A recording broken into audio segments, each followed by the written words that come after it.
आप सब भली भांति जानते हैं, एक दौर वह भी था 2014 से पहले का, जब भारत विश्व के मंचों पर अपनी बात भी नहीं कह पाता था, अपने हितों को भी नहीं मनवा पाता था और हमारी ऐसी पहचान बन गई थी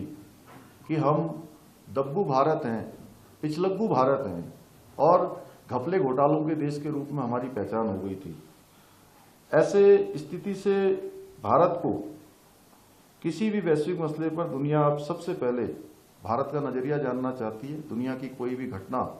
दुनिया के अंदर घटित होती है तो पूरी दुनिया आज भारत के रुख का इंतजार करती है।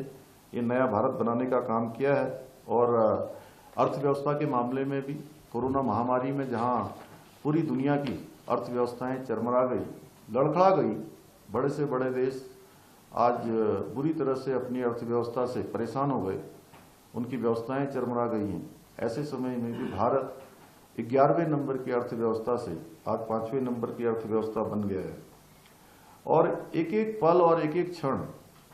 आदरणीय प्रधानमंत्री मोदी जी ने देश को समर्पित किया है और 140 करोड़ देशवासियों को अपना परिवार मानकर काम किया है। और ये जहां एक तरफ पूरे समर्पित भाव से प्रधानमंत्री जी, भारतीय जनता पार्टी, एनडीए काम कर रही है, वही ये भारत के लोकतंत्र का दुर्भाग्य है कि आज जो विपक्ष है वो सतही विपक्ष मिला है, नकारा है। इसलिए इनके लिए सत्ता में आना तो बहुत दूर की बात है, लेकिन एक सकारात्मक विपक्ष को देश की तरक्की में उनका क्या विजन होगा ये देश के सामने प्रस्तुत करना चाहिए। आजकल आप देख रहे होंगे राहुल गांधी और उनके सहयोगी जो गठबंधन के लोग हैं वो बार बार खटाखट की रट लगाते रहते हैं। दरअसल ये सब लोग एक ऐसी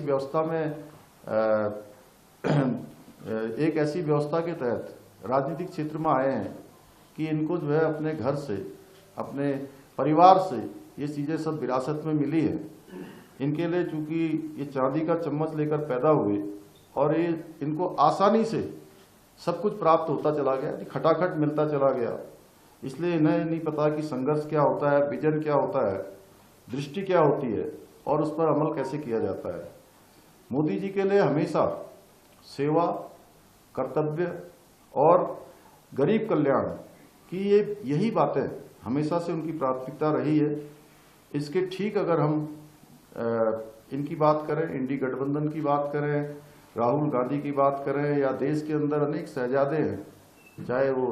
राहुल गांधी हों, अखिलेश यादव हों, ये सिर्फ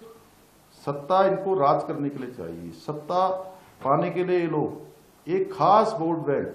को साधते साधते इतने नीचे गिर जाते हैं तो इनका बस चले तो देश के जो संसाधन हैं इसके साथ साथ देश की संपत्ति भी छीनकर ये अपने जो खास इनका वोट बैंक है उनके चरणों में डाल दें।